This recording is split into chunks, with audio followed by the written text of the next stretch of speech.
That is ridiculous. Silver does not kill coronavirus. Silver kills werewolves. Welcome to Watch Mojo, and today we're counting down our picks for the top 10 funniest John Oliver moments. New Year's Eve is like the death of a pet. You know it's going to happen, but somehow you're never really prepared for how truly awful it is.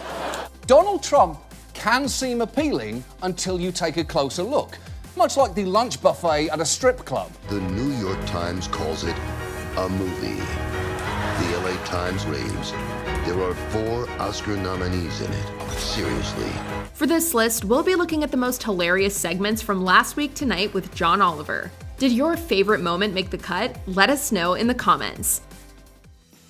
Number 10. Marble racing. Our main story tonight concerns sports, the thing O.J. Simpson used to be famous for. In May of 2020, in the midst of the coronavirus pandemic, John Oliver addresses how the global health situation was affecting the world of sports.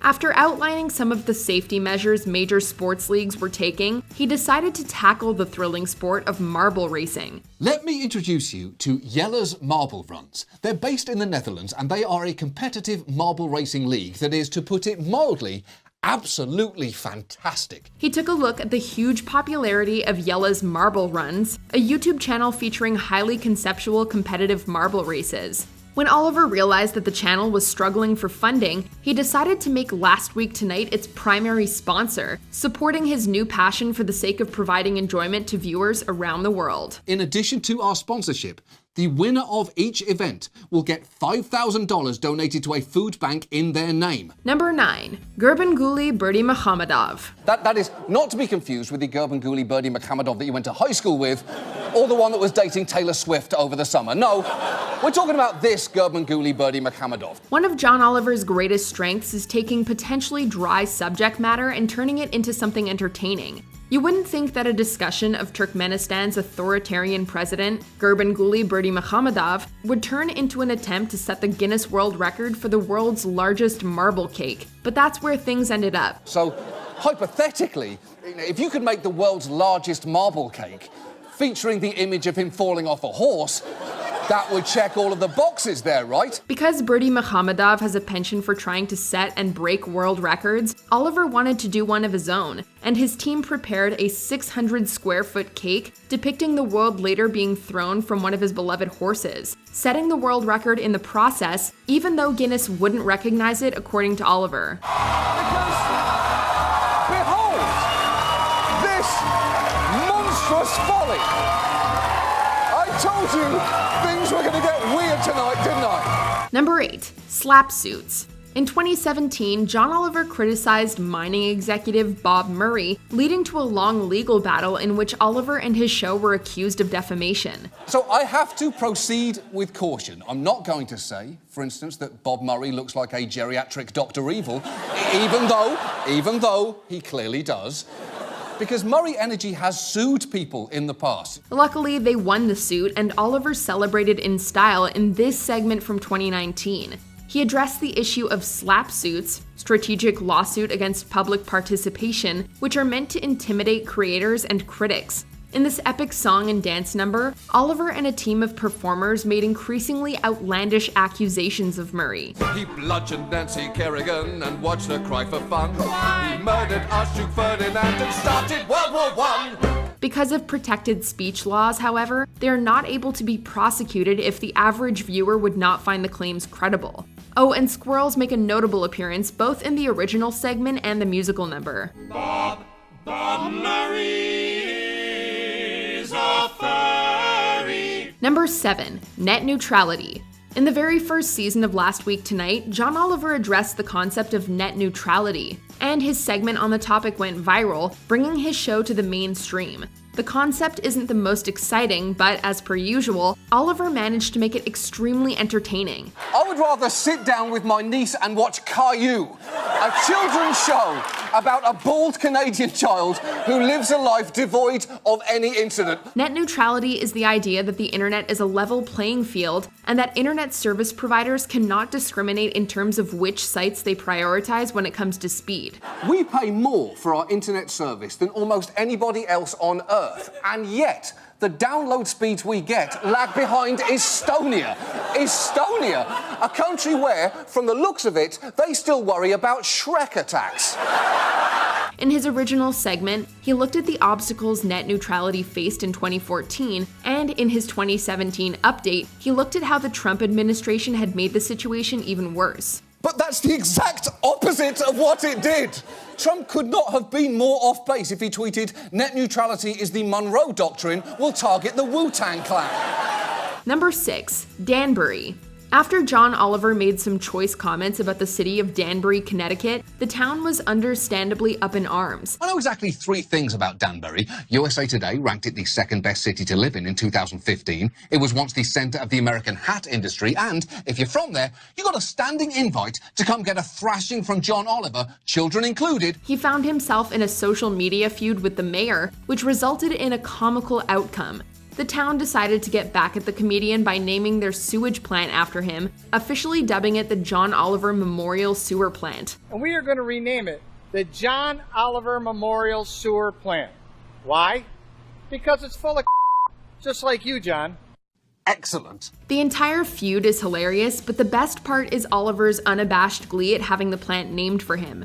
Oliver has stated that he will donate $55,000 to charities in the area as a thank you for the honor. I will happily do all of that if, and only if, your mayor makes good on his promise to officially name that sewage plant after me, because I want this. I need this. Number 5. Koala Chlamydia Ward. When Russell Crowe hosted a divorce auction to fund his divorce proceedings, John Oliver kindly purchased a jockstrap from the actor along with other items. Crowe wanted to honor the funds by donating a portion of them to a worthy cause, and he chose the Australia Zoo Wildlife Hospital. This is real. G'day, we're the Irwins, and we're here at the Australia Zoo Wildlife Hospital, where we treat so many animals. Koalas right now are suffering a disease called chlamydia. Specifically, he had a ward named for Oliver, specializing in treating chlamydia in koalas. And a big thank you to John Oliver for buying some of Russell's incredible things in his auction. You are helping for the fight for chlamydia, and a plaque has been organized in your honor. Check it out. Considering the gravity of some of the subjects Oliver tackles on the show, it's a treat to see his pure delight over something that seems so objectively silly, even though koala chlamydia is a very real issue. That may honestly be the greatest thing I've ever seen.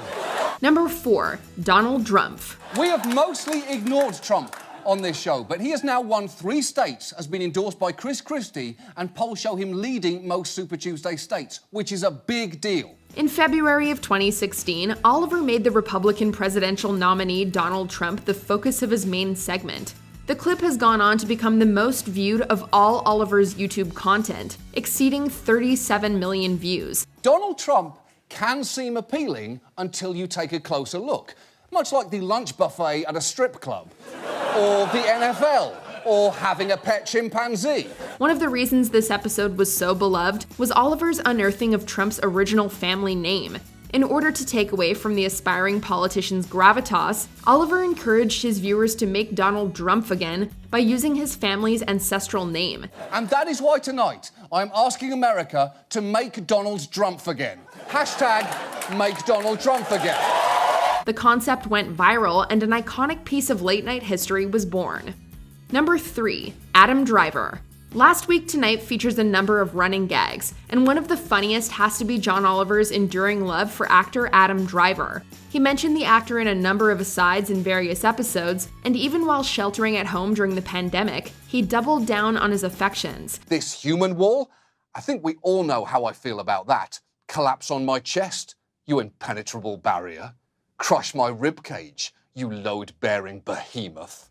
Oliver has called into question whether viewers and his wife should be concerned at the violent way in which he objectifies Driver. If you're like my wife, you might be asking, should I be worried about this? With your concern only growing when the answer is, only if you want to be. But we can't help but think it's hilarious. Now, if only we could see Adam's reaction to these clips. You thought I'd stop the Adam Driver bit because I'm stuck at home now? You were wrong about that. And yes, I know my wife can hear me. That's part of it. Number 2. at&t. AT&T is HBO's parent company, and HBO is the network that distributes Last Week Tonight. If I wanted exorbitant fees that keep getting raised all the time despite shitty service, I'd become a customer of AT&T. Yeah. Despite that hierarchy, John Oliver doesn't pull any punches when criticizing the corporate conglomerate. He never misses an opportunity to tear apart their allegedly shoddy mobile service and refers to them as business daddy. Oh, you like that, business daddy? Johnny's acting up again. In an episode from June of 2019, Oliver made a play at being apologetic, acknowledging the importance of his relationship with AT&T. I'm sure it's not easy having me as a business boy. And I probably don't say this as often as I should, but I love you, business daddy. Of course, it was all just a build-up to another epic teardown, and we wouldn't have it any other way. I guess what I'm trying to say is, I'm so glad our connection isn't on your wireless network, because it's absolutely terrible! I did it again! I got you, business daddy! Before we unveil our number one pick, here are a few honorable mentions. Harding. Oliver made a trailer for a Warren G. Harding biopic. The New York Times calls it a movie. The LA Times raves. There are 4 Oscar nominees in it. Seriously. And World of Wax Monthly hails Harding as a triumph.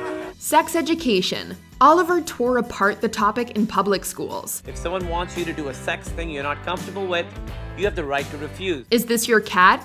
A segment on Chechen President Ramzan Kadyrov's missing cat. Ramzan Kadyrov lost this cat. The leader of Chechnya addressed his Instagram followers and asked them to help him search for the Bengal. Nintendo Gay Marriage. A segment featuring Nintendo characters engaging in same-sex marriage. As you can see, Mario just got the call. There he is. He's overjoyed about the news. Here's his friend Link, and they are... Whoa. I did not know either of them were gay. Hashtag Not My Christian. Oliver criticizes the 50 Shades trailer. When it came time to cast Christian Grey, a character described by 50 Shades author E.L. James as the epitome of male beauty, they found an actor who specialises in handsome. And I guess what I'm driving at is, it hurts not to have even been asked. Want more Mojo? Ms. Mojo produces original, high-quality pop culture-related videos on all your favorite movies and shows. Plus, celebrity news, fashion, lifestyle, and more. Hey guys, it's Phoebe with Ms. Mojo. My name is Sam. My name is Eliza. And I'm Emily. I'm Rebecca, and welcome to Ms. Mojo.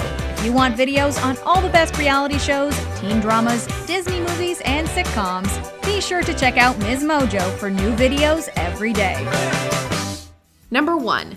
Mike Pence. Vice President of the United States and whatever the exact opposite of a silver fox is. I'm going to go with Ashen Weasel. In March of 2018, John Oliver focused one of his episodes on U.S. Vice President Mike Pence. While much of the segment is a critique of Pence's policies, particularly concerning LGBTQ+ rights issues, the end is where things get really entertaining. Do you think it should be legal in the state of Indiana to discriminate against gays or lesbians?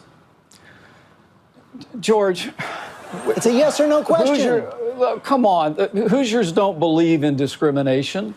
But that's neither the word yes nor the word no. Oliver states that the one thing he likes about Pence is his pet rabbit, Marlon Bundo. The Pences have a pet rabbit and his name is Marlon Bundo, which again, it kills me to say this, is an objectively good name for a bunny.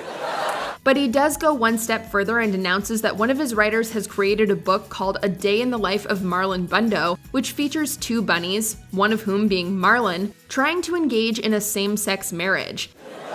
Also, our story is about Marlon Bundo falling in love with another boy rabbit because our Marlon Bundo is gay, just like the real Marlon Bundo. The day after the episode aired, the book became a #1 bestseller on Amazon, which was just the cherry on top of the cake. Do you agree with our picks? Check out this other recent clip from WatchMojo, and be sure to subscribe and ring the bell to be notified about our latest videos.